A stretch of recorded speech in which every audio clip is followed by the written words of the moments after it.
cheesy, crispy. These are dumplings, but like totally next level. These are my cheesy fried pork dumplings.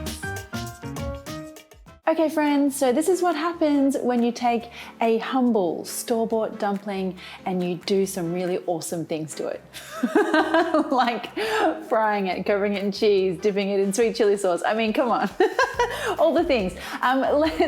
Let's deal with our dumplings first of all. I just got these regular old pork dumplings from the freezer section of my supermarket. I've let them defrost on a tray. It's important that you do let them defrost first because we want to be able to coat them and also make sure they cook through.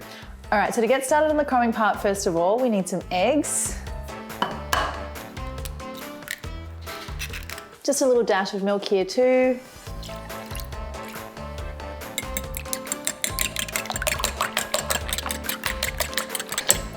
Okay, so that's the egg part done. Now let's talk about breadcrumbs. So I'm gonna use some panko breadcrumbs here. This is a Japanese style of breadcrumb. I like how crispy and crunchy they are, but you could use any breadcrumbs that you like, really. And now the cheese. I'm using some Parmesan cheese here. So the great thing about Parmesan cheese is that when it fries up, it kind of gets a crispy thing going on. So you've got like the crispy breadcrumbs, you've got the crispy cheese. It's a good time.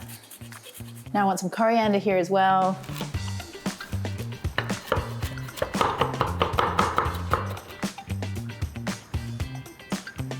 I want some salt here as well. Just give that a really good mix.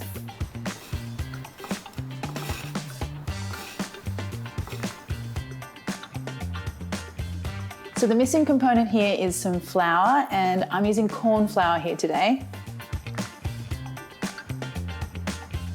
So now we have ourselves a very standard kind of crumbing station here, except for that there are dumplings. You're not usually crumbing dumplings, but anyway. Now what's happening here is that the corn flour is going to dry out the surface of the dumplings. Make sure that when the dumplings hit the eggs, that egg really sticks to the flour coating, and then when you dump it into the breadcrumbs really stick to the egg. So that's the method behind the madness. Okay, so my dumpling goes in the corn flour. Tap off that excess. You don't want too much flour sitting on there. Now into the egg, into your breadcrumbs, and there you go. So cute. Literally have a crush on this dumpling. Okay, keep going there. Dumplings make me so happy. Get all of these done. Now the cool thing about this is that you can use whatever dumpling you like. You can make it meat-free, you'd use a gyoza, whatever kind of dumpling adventure you have going on in your freezer is totally cool. Now let's talk about the oil. So I've just got some oil heating up here. To check if it's hot enough, grab a hold of a wooden spoon or a chopstick, pop that in, and when you can see some nice sensible bubbles there, that's when you know the oil is ready to go.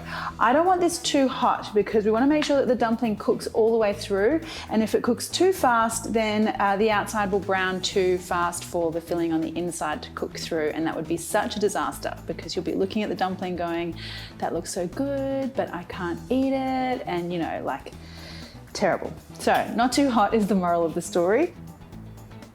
Pop your dumplings in there carefully.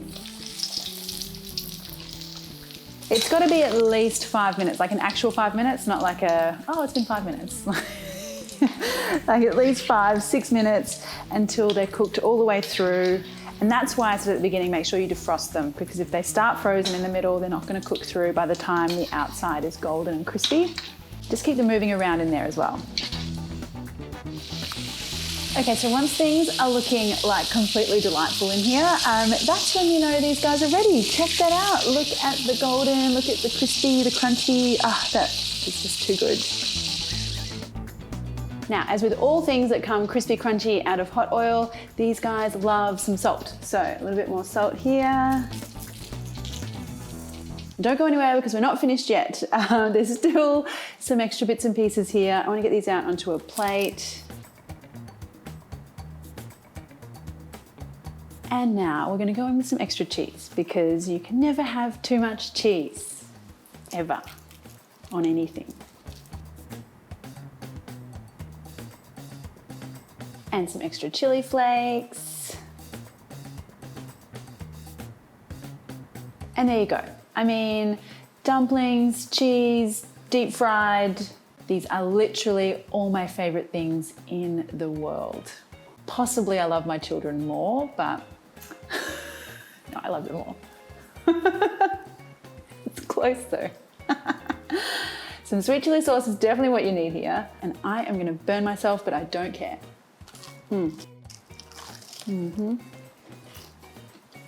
Oh, wow. The cheese, the crunchy, so good. That pork in there is perfectly cooked, and you just got this really lovely, really crisp, but very fine kind of coating on the outside. Delightful. Yay. Oh, it's hot though. How have I not been doing this forever? I'm actually mad at myself. I didn't think about it sooner.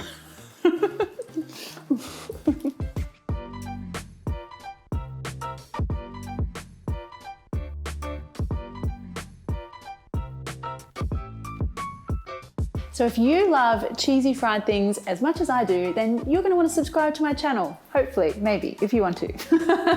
Or at least watch another video, or click the like button. That would be great. See you next time.